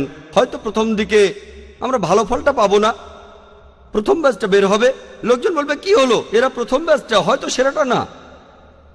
যদি তারার কাছে যেতে চান পৌঁছবেন হয়তো সূর্য, হয়তো চাঁদে বা গাছের মগডালে। প্রথমটা মগডালে, ইনশাল্লাহ পরেরটা চাঁদে যাবে। পরের ব্যাচটা হয়তো পৌঁছবে ইনশাল্লাহ সূর্য, তারপর ইনশাল্লাহ তারায়। সিস্টেমটাকে উন্নত করতে হবে। আর এটা খুব সহজ কাজ নয়, খুবই বিশাল কাজ। ইনশাল্লাহ আল্লাহ আমাদের সাহায্য করবেন। তবে এক কথায় ইসলামিক নিয়মে যৌন শিক্ষা দেওয়া উচিত। আশা করি উত্তরটা পেয়েছেন। ওয়াখির দাওয়ান আলহামদুলিল্লাহ ওয়াসসালাতু ওয়াসসালাম আলা রাসূলিল্লাহ ওয়া আলা আলিহি ওয়া সাহবিহি আজমাইন, আম্মা বাদ। আউযু বিল্লাহি মিনাশ শাইতানির রাজীম, বিসমিল্লাহির রহমানির রহিম। ওয়া মান আহসানু ক্বাওলাম মিম্মান দাআ ইলাল্লাহি ওয়া আমিলা সলিহান ক্বালা ইন্নানি মিনাল মুসলিমিন। রাব্বি ইশরাহ লি সাদরি ওয়া ইয়াসসির লি আমরি ওয়াহলুল উকদাতাম মিন লিসানি ইয়াফকাহু কাওলি। সবাইকে স্বাগত জানাই ইসলামিক সম্ভাষণে। আসসালামু আলাইকুম ওয়া রাহমাতুল্লাহি ওয়া বারাকাতুহু। আল্লাহর দয়া, শান্তি ও রহমত আপনাদের সবার উপর বর্ষিত হোক। আপনারা ইসলাম ও কম্পারেটিভ রিলিজিয়নের উপরে যে কোনো প্রশ্ন করতে পারেন। যদি কেউ প্রশ্ন করতে চান তাহলে করতে পারেন। হ্যাঁ ভাই বলেন। জাকির ভাই, আমার প্রশ্নটা বায়াত সম্পর্কে। বায়াতের গুরুত্ব কতখানি, আর এটা কি এখনকার দিনে প্রযোজ্য যেখানে খিলাফত বলে কিছুই নেই? ভাই প্রশ্ন করলেন যে বায়াতের গুরুত্ব কতখানি। বায়াত মানে আনুগত্য প্রকাশ করা। এটা কোরআনের সূরা মুমতাহিনায় আছে। এখানে 12 নম্বর আয়াতে বলা হয়েছে, হে নবী, যখন মুমিন নারীরা তোমার কাছে এসে বায়াত করে, সূরা মুমতাহিনার 12 নম্বর আয়াতে উল্লেখ করা হয়েছে। এটাই হলো বায়াত। তাহলে আমরা দেখতে পাচ্ছি যে ইসলাম ধর্মে যদি কোনো খিলাফত থাকে যারা উচিত কাজ করে, আর প্রত্যেক মুসলিমেরই বায়াত করা উচিত কোনো খলিফার কাছে। যদি খিলাফত থাকে খলিফাকে মেনে চলবেন, সব নিয়ম কানুন মেনে চলবেন। তবে দুর্ভাগ্যের কথা, এখন কোনো খিলাফতই নেই। তবে যদি থাকে এটা আবশ্যক। আর নবীজির কাছে একটা বায়াত আমরা অলরেডি করেছি। তিনি আল্লাহর প্রেরিত সর্বশেষ ও চূড়ান্ত রাসূল। যদি কোনো খলিফা থাকেন আমরা বায়াত করব। এটা মুসলিমদের সবার জন্য বাধ্যতামূলক। দুর্ভাগ্যজনকভাবে কোনো খিলাফত নেই। কিছু মানুষ আবারও খিলাফত প্রতিষ্ঠার চেষ্টা চালাচ্ছে। তবে খিলাফত থাকলে বায়াত করা বাধ্যতামূলক। এখন বায়াত বিভিন্ন প্রকারের হতে পারে। আপনি এখানে বললেন খিলাফতের কথা, আমাদের নবীজির কাছে বায়াত করা, সেটা আমরা সবাই করেছি। মুসলিমরা লা ইলাহা ইল্লাল্লাহ মুহাম্মাদুর রাসূলুল্লাহ বিশ্বাস করি এক আল্লাহ এবং মুহাম্মদ তার রাসূল। এরপর যদি কোথাও খিলাফত চালু হয় তাহলে বায়াত করা বাধ্যতামূলক। এছাড়াও হতে পারে কোনো অর্গানাইজেশনের কাছে বায়াত করা, এটা বাধ্যতামূলক না। যেমন কোনো অর্গানাইজেশনের নেতার কাছে বায়াত করা। এভাবে যত নিচে নামবেন গুরুত্ব ততটাই কম। নবীজির হাদিসে আছে যেখানে 2 জন লোক আছে তাদের একজন আমির হবে। উপরের দিকে গেলে আমাদের রাসূল, তিনি 1 নম্বর, তারপর আছেন খলিফা। এরপর যদি খলিফা কাউকে ক্ষমতা দেন তাহলে তাকে মানতে হবে। নবীজি সবার উপরে। নবীজি কাউকে ক্ষমতা দিলেন অথবা খলিফা কাউকে ক্ষমতা দিলেন, তিনি থাকবেন পরের স্তরে। নবীজি নিয়োগ দিলেন বা খলিফা নিয়োগ দিলেন, এ আমার হয়ে কাজ করবে, এটা হলো 3 নম্বর পর্যায়ে। এরপর কোনো অর্গানাইজেশনের নেতার কাছে বায়াত করা। এভাবে যত নিচে নামবেন উপরের স্তরে এটা ফরজ নবীজি অথবা খলিফার ক্ষেত্রে। তবে যত নিচে নামবেন সেটা হয়তো হবে কোনো একটা অর্গানাইজেশন মানলেন বা না মানলেন, তবে সেখানেও একজন আমির থাকবে। সেটা এমন না যে তার কথাগুলো মেনে চলা বাধ্যতামূলক। ধরেন 3 জন লোক একসাথে বের হলো ভ্রমণ করতে, ধরেন তারা বের হয়েছে পিকনিক করতে, সেখানেও তাদের মধ্যে একজন নেতা থাকতে পারে। এখন তারা সেই নেতার কথা মেনে চলবে কিনা সেটা আসলে আলাদা ব্যাপার। এখানে স্তরটাও দেখতে হবে। আমিরের কাছে বায়াত করতে হবে না, তবে যদি কাউকে আমির হিসেবে ঠিক করেন তার মানে হলো সে আপনাদের নেতা। আনুষ্ঠানিকভাবে হয়তো তার কাছে বায়াত করছেন না, তারপরও সে নেতা। এভাবে বায়াত করাটা স্তরের উপর নির্ভর করে। এখন নবীজির ক্ষেত্রে এটা আবশ্যিক, আমরা সবাই বায়াত করেছি। খলিফার ক্ষেত্রে আবশ্যিক, নিচের ক্ষেত্রে অতটা আবশ্যিক না। আর এখন দুর্ভাগ্যজনকভাবে কোনো খিলাফতই নেই, তবে খিলাফত থাকলে বায়াত করা বাধ্যতামূলক। আশা করি উত্তরটা পেয়েছেন। কোনো ভাই কি প্রশ্ন করবেন? আসসালামু আলাইকুম ভাই। ওয়ালাইকুম আসসালাম রাহমাতুল্লাহ। রেজিস্ট্রি বিয়ে অথবা নিকাহ করা ইসলাম ধর্ম অনুযায়ী কোনটা ঠিক ইসলামিক দৃষ্টিকোণ থেকে? ভাই প্রশ্ন করলেন যে নিকাহ বা রেজিস্ট্রি বিয়ে ইসলাম ধর্ম অনুযায়ী এ দুটোর কোনটা ঠিক। ইসলাম ধর্মের কথা যদি বলেন, ইসলাম বলছে নিকাহ আবশ্যিক, সেটা হবে কোরআন এবং হাদিসের নিয়ম অনুযায়ী। তার মানে হবু স্বামী এবং স্ত্রী সেখানে থাকবে, আরেকজন থাকবে যে নিকাহ পড়াবে। এমন না যে মাওলানা হতে হবে, মাওলানা হলে আলহামদুলিল্লাহ হতেই হবে এমন না। এছাড়াও সেখানে 2 জন সাক্ষী থাকবে কমপক্ষে। মেয়েকে প্রশ্ন করা হবে যে আপনি কি এই ছেলেকে আপনি স্বামী হিসেবে কবুল করে নিচ্ছেন? মেয়ে বলবে কবুল, ব্যাস হয়ে গেল। ছেলেকে প্রশ্ন করা হবে, সে বলবে হ্যাঁ। এভাবে শুধু সম্মতির মাধ্যমে।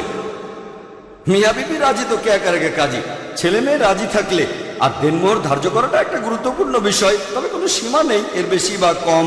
এটা স্বামীর অবস্থানের উপর নির্ভর করে। এমনকি কোরআনের একটা আয়াতও দেনমোহর হতে পারে, সেটা আলাদা কথা। তবে এটা হলো ইসলামের নিয়ম যে যারা বিয়ে করবে তারা উপস্থিত থাকবে, 2 জন সাক্ষী থাকবে, একজন হবু স্বামী স্ত্রীকে প্রশ্ন করবে, ইত্যাদি ইত্যাদি। এখন রেজিস্ট্রি বিয়ের কথা যদি বলেন, এই নিকাহ ইসলামে শুধু এটা হলেই চলবে। যদি ইসলামিক শরিয়ার কথা বলেন, তবে প্রত্যেক দেশেরই একটা নিজস্ব আইন আছে, আর সেই আইনটা যদি ইসলামিক শরিয়ার বিরুদ্ধে না যায় সেটা মানতে পারেন। এখন সেই দেশের আইন বলছে আপনার ধর্ম যাই হোক না কেন, হোক হিন্দু বা খ্রিস্টান বা ইসলাম, যদি বিয়ে করেন তাহলে ব্যাপারটা সম্পর্কে আমাদের জানান। ইন্ডিয়াতে যখনই নিকাহ সম্পন্ন হয় সেটা লেখা হলো উর্দু অথবা অন্য কোনো যে কোনো ভাষায়, সাধারণত উর্দুতে, ইংরেজিতেও হতে পারে, কোনো কোনো প্রদেশে এই নিয়ম, সেটা লেখা হলো। তারপর সরকারের কাছে রেজিস্ট্রি করতে দেওয়া হয়। এটা সম্পূর্ণ হালাল, তবে ইসলাম ধর্মে ফরজ না, ইন্ডিয়ার সরকারের নিয়মে ফরজ। আর এটা ভালো, এটা ইসলাম ধর্মে হবে মুস্তাহাব। এমন না যে বিয়ে করে রেজিস্ট্রি করবেন না, মুস্তাহাব করলে ভালো, দেশের আইন মানবেন যদি ইসলামের বিরুদ্ধে না যায়। তাহলে নিকাহ সম্পন্ন হওয়ার পরে রেজিস্ট্রি করা যে এই লোক বিয়ে করেছে, তারপর সরকারকে জানানো হলো এরা এখন স্বামী স্ত্রী, আগামীকাল পাসপোর্ট করতে গেলে তখন কাজে লাগবে, এই জন্য রেজিস্ট্রি করা। এখন আপনি হয়তো আরেকটা ব্যাপারে প্রশ্ন করতে চেয়েছিলেন, তবে এখানে অন্যভাবে বলেছেন যে কোর্ট ম্যারেজ, যে বিয়েটা হচ্ছে ইন্ডিয়ান সরকারের নিয়ম অনুযায়ী। রেজিস্ট্রি বিয়ে মানে বিয়েটাকে নিবন্ধিত করা, যেটা পুরোপুরি হালাল। তবে আরেকটা হলো কোর্ট ম্যারেজ, যেখানে বিয়ে হয় ইন্ডিয়ান সরকারের নিয়মে। এটা সঠিক না ভুল এখন সে ব্যাপারে বলি। আপনারা দেখবেন ইন্ডিয়ার একটা আইন হলো পার্সোনাল ল। পার্সোনাল ল মানে মুসলিমরা তাদের আইন মেনে চলবে, মুসলিম পার্সোনাল ল। হিন্দু মেনে চলবে হিন্দু পার্সোনাল ল, খ্রিস্টানরা মানবে খ্রিস্টান পার্সোনাল ল। পার্সোনাল ল মানে এই আইনটা তার ধর্মের সবার জন্য, তবে সেটা ক্রিমিনাল ল বাদে। বিয়ে করতে গেলে আপনার ধর্মের আইন কি বলছে, তালাক দেয়া অথবা উত্তরাধিকার, এসব কিছু পার্সোনাল ল এর মধ্যে পড়ে, অপরাধ পড়বে ক্রিমিনাল লতে। তাহলে পার্সোনাল ল ইন্ডিয়ার সরকার গণতান্ত্রিক এবং ধর্মনিরপেক্ষ, প্রত্যেক নাগরিককেই তাদের আইন পালনের সুযোগ দেয়। তবে এর পাশাপাশি ইন্ডিয়ার আরো আইন আছে। এখন কেউ যদি বলে যে আমি বিয়ে করতে চাই কোনো সিভিল কোর্টে, কোর্ট ম্যারেজে ইন্ডিয়ার সরকারের নিজস্ব আইন কানুন আছে, তাহলে হিন্দু ধর্মের একটা নিয়ম, ইসলাম ধর্মের আরেকটা নিয়ম, খ্রিস্টান ধর্মের আরেকটা, ইত্যাদি। ভালো, পাশাপাশি সরকারেরও একটা আইন আছে, আপনি এই আইন মেনে বিয়ে করতে পারেন। এখন যদি ইন্ডিয়ান সরকারের আইন মেনে বিয়ে করেন, এটা কি ইসলামিক? আমি বলবো এটা কুফরি। কোর্টে যাবেন কখন? যদি বিয়ে করেন কোনো অমুসলিমকে, অথবা এমন অমুসলিমকে যে ইসলাম গ্রহণ করেছে, যাকে বিয়ে করছেন সে যদি খ্রিস্টান ধর্ম বা অন্য কোনো ধর্মের হয়, তাহলে নিকাহ করলেন, আর এর পাশাপাশি কোর্ট ম্যারেজও করলেন।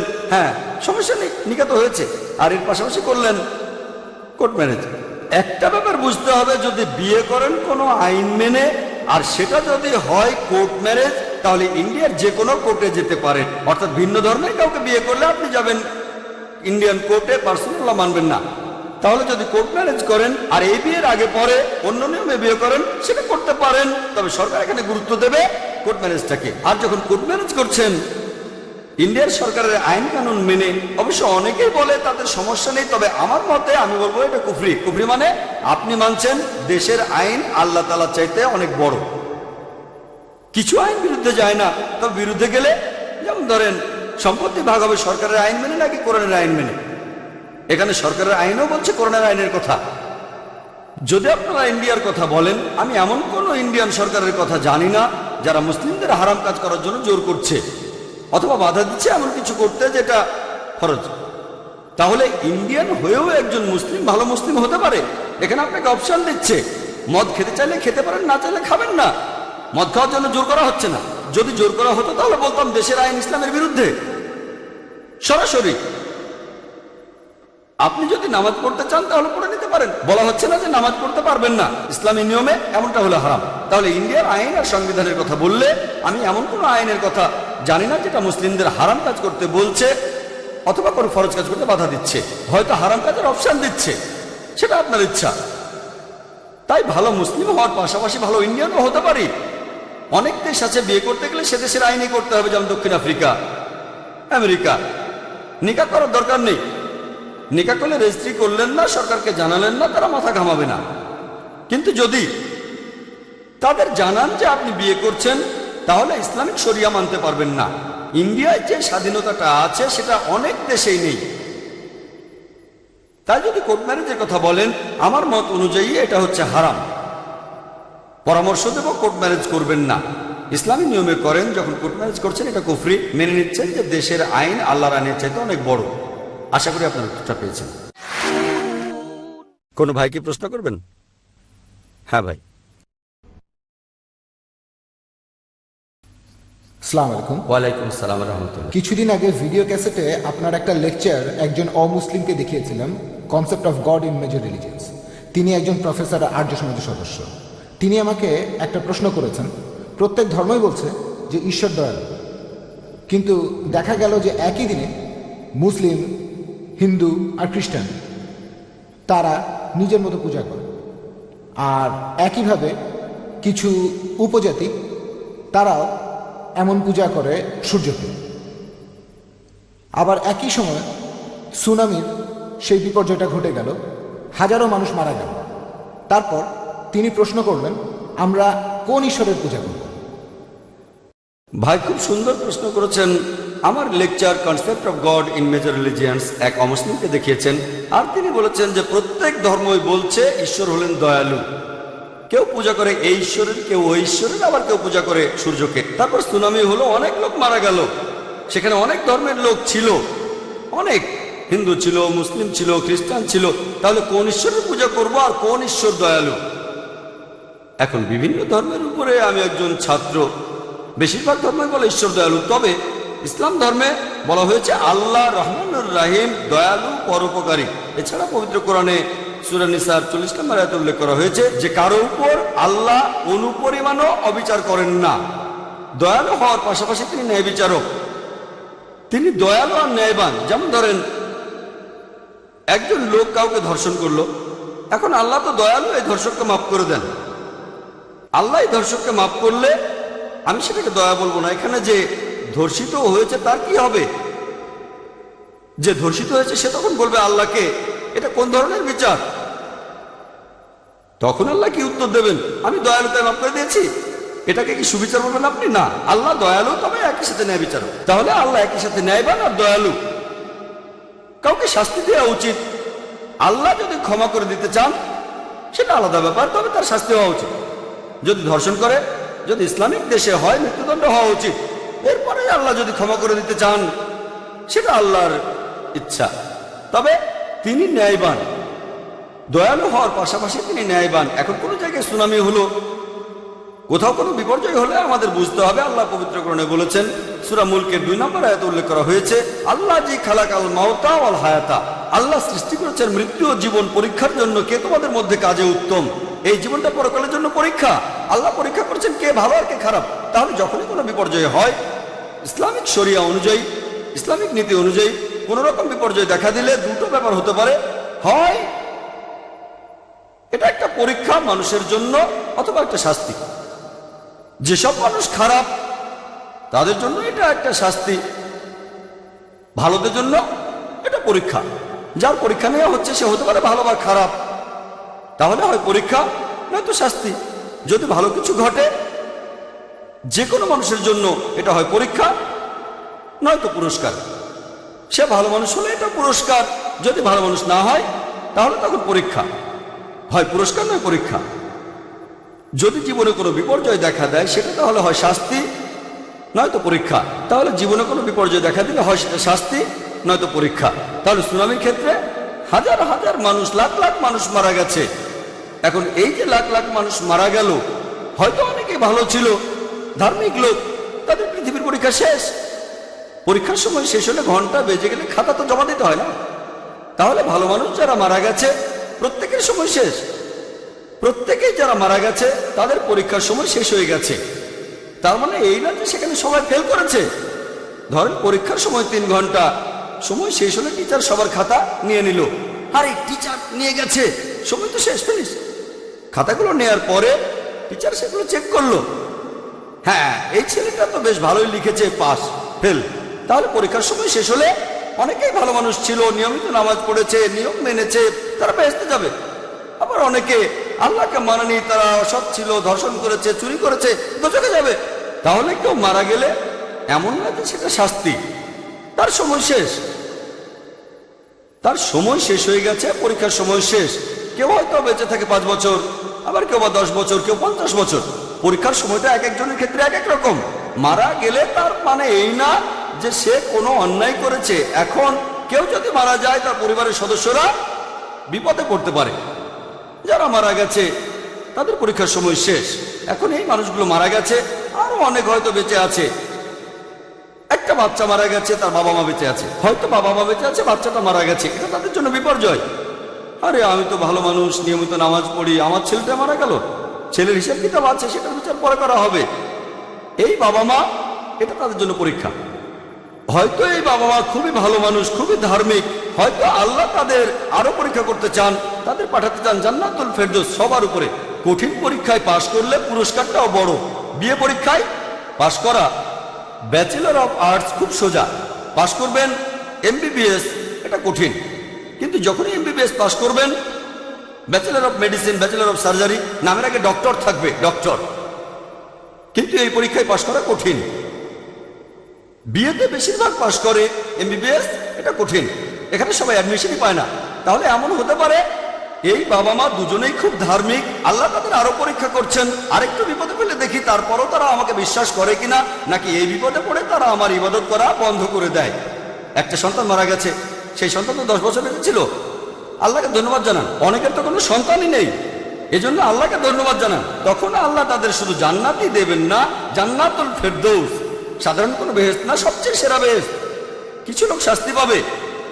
তুমি ভেবেছিলে তোমার ক্ষমতা আছে, ভেবেছিলে তোমার টাকা আছে, সন্তানকে রক্ষা করতে পারবে, তুমি সব করতে পারো, আচ্ছা তোমার সন্তান মারা গেল, তারপরও সে খারাপ কাজ করবে, নয়তো বদলে যাবে। তাহলে কোনো বিপর্যয় আসলে সেটা হয় পরীক্ষা নয়তো শাস্তি। অনেক লোক যারা খারাপ মানুষ, চোরাচালানি করে, চরিত্র খারাপ, তারা খুব ধনী, এটাকে কি পুরস্কার বলবেন? এটা পরীক্ষা। ভাবছেন টাকা সবকিছু করতে পারে, আচ্ছা আল্লাহ টাকা দিলেন, এটা তাদের জন্য পরীক্ষা, কোনো পুরস্কার না। তা না হলে মুসলিমরাই সবচেয়ে ধনী হতো, ঠিক? আর মুসলিমরাও সবাই মুসলিম নয়, কারণ অনেকেই শুধু নামে মুসলিম। শুধুমাত্র আব্দুল্লাহ, জাকির বা মোহাম্মদ নাম হলে মুসলিম হয়ে যাবে না। মুসলিম মানে যে আল্লাহর কাছে আত্মসমর্পণ করে, তাহলে আল্লাহর কাছে আত্মসমর্পণ করলে মুসলিম। তবে অনেকে শুধু নামে মুসলিম, আব্দুল্লাহ, জাকির, সুলতান, মোহাম্মদ, বুঝতে পেরেছেন? তাহলে আমরা বুঝলাম যে এটা একটা পরীক্ষা। যেমন ধরেন MBBS পরীক্ষায় পাশ করা খুবই কঠিন, রাত জেগে পড়েন তারপর পারবেন। আল্লাহ পবিত্র কোরআনে বলেছেন তোমাদেরকে পরীক্ষা না করে জান্নাতে পাঠিয়ে দেব। সূরা বাকারার 155 নম্বর আয়াতে আছে অবশ্যই তোমাদের পরীক্ষা করব, ভয় আর ক্ষুধা দিয়ে, ক্ষয়ক্ষতি দিয়ে, জীবনের, ধন সম্পদের, তোমাদের ফল ফসলের ক্ষয়ক্ষতি দিয়ে। আল্লাহ পরীক্ষা করছেন, অবশ্যই পরীক্ষা করছেন। পৃথিবীর জীবনটাই পরীক্ষা। পরীক্ষাটা এক এক ক্ষেত্রে এক এক রকম। পরীক্ষা যদি কঠিন হয়, টিচার সহজভাবে খাতা দেখেন, পরীক্ষা সহজ হলে টিচার কঠিনভাবে খাতা দেখেন। ইহকালের জীবনটা পরকালের জন্য একটা পরীক্ষা। সেজন্য আল্লাহ কোরআনে বলেছেন যারা আল্লাহকে বিশ্বাস করে তারা সবসময় বলে আলহামদুলিল্লাহ। অর্থাৎ সমস্ত প্রশংসা আল্লাহর আমরা মানি, আমরা চেষ্টা করি, আর বাকিটা আল্লাহ তাআলাই করবেন। একইভাবে সুনামি এটা একটা উদাহরণ। তোমরা ভাবো তোমাদের অনেক শক্তি, সবচেয়ে শক্তিশালী, তারপর হারিকেন আসলো, ক্যাটরিনা। কি হলো? ইরাক আর আফগানিস্তানে যত খরচ তার চেয়ে বেশি ক্ষতি শুধুমাত্র একটা হারিকেনে। এটা আল্লাহর জন্য খুব সহজ, খুব সহজ। তোমরা ভাবো যে তোমরা এই তোমরা ওই, আল্লাহ দেখাবেন তার নিদর্শন কয়েক সেকেন্ডের মধ্যে। তোমাদের সব ক্ষমতা আর প্রযুক্তি কোনো কাজে আসবে না, এই সব কিছু আল্লাহর নিদর্শন। আর পবিত্র কোরআনে সূরা ফুসিলাতের 53 নম্বর আয়াতে উল্লেখ আছে, सनूरिहिम आयातिना फिल आफाकी वफी अनफुसिहिम हत्ता यतबय्यन अन्नहु लक। তাদের জন্য আমার নিদর্শনগুলি প্রকাশ করব বিশ্বজগতেও তাদের নিজেদের মধ্যে, ফলে তাদের কাছে সুস্পষ্ট হয়ে উঠবে যে এটাই সত্যি। আল্লাহ তার নিদর্শন দেখাচ্ছেন। হতে পারে নক্ষত্র, চাঁদ, হতে পারে সুনামি, হতে পারে ক্যাটরিনা, এই সবই নিদর্শন। সুনামির কথা কে ভেবেছিল যে সমুদ্রের একেবারে নিচে একটা ভূমিকম্প হলো, তারপর সেই কম্পনের ফলে বিশাল জলোচ্ছ্বাস হয়ে গেল? এটার কথা কে ভেবেছিল? কে আগে এর নাম শুনেছিল? কতজন? 1% লোকও সুনামির নামটা জানতো না, এমনকি আমিও জানতাম না। এখন অনেক মানুষ জানে। আল্লাহর নিদর্শন, এগুলো আল্লাহর নিদর্শন। আর এই জীবনটা পরকালের জন্য পরীক্ষা। আশা করি আপনার উত্তরটা পেয়েছেন। আসসালামু আলাইকুম ভাই। ওয়ালাইকুম আসসালাম ওয়া রাহমাতুল্লাহি ওয়া বারাকাতুহু। ঘরের মধ্যে কোনো বয়ান দিতে গেলে কি মসজিদ থেকে অনুমতি নিতে হবে? ইসলামিক দৃষ্টিকোণ থেকে বলেন। ভাই, আপনি প্রশ্ন করলেন ঘরের মধ্যে বয়ান দিতে গেলে কোনো মসজিদ থেকে অনুমতি নিতে হবে কি না। কোরআনের কোন আয়াত বা হাদিসে এই কথা বলছে না যে মসজিদ থেকে অনুমতি নিতে হবে। আল্লাহ রাসূল যেটা বলেছেন এটা আছে সহিহ বুখারীতে 4 নম্বর খণ্ডে, বলা হয়েছে बल्लिगु अन्नी वाला आया। মাত্র একটা আয়াত জানলেও তা প্রচার করো। মাত্র একটা আয়াত জানলেও অবশ্যই সেটা সঠিক হতে হবে, ভুল করে কিছু প্রচার করা যাবে না। হয়তো মাত্র একজনকে বলবেন, কমপক্ষে একজন কথাগুলো শুনবে, বেশি হলে এমন লেকচার দেবেন। তবে খেয়াল রাখবেন, না জেনে লেকচার দেওয়া শুরু করবেন না। এখানে দুটো ব্যাপার দেখবেন। অনেকে বলবে লেকচার দেওয়ার ডিগ্রি আছে। কোন দারুল উলুম থেকে পাশ করেছেন? লেকচার দিতে কোনো ডিগ্রির দরকার হয় না, দারুল উলুম থেকে পাশ করারও দরকার হয় না। আপনারা এছাড়াও দেখবেন ইসলাম সম্পর্কে না জেনেই অনেকে লেকচার দেয়, এটাও ঠিক না। আমরা মাঝখানের পথটা ধরবো। যদি আপনি সঠিকভাবে জেনে থাকেন তাহলে লেকচার দিতে পারেন, সে আপনি কোনো দারুল উলুমে যান বা না যান। তবে আমি এটা মানি যে যারা দারুল উলুমে গিয়েছেন ইসলাম সম্পর্কে তারা যতখানি জানেন সেটা যারা দারুল উলুমে যাননি তাদের চাইতে অনেক বেশি হবে, এটাই স্বাভাবিক। তবে এমন না যে সব বিখ্যাত বক্তা দারুল উলুমে গিয়েছেন। সত্যি বলতে বেশিরভাগ বক্তা দারুল উলুমে যাননি।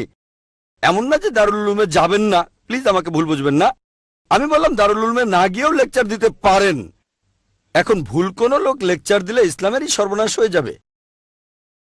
তারপর দারুল উলুমে পড়ে আসার পরেও কোন দারুল উলুমে পড়েছেন সেটা কি সঠিক?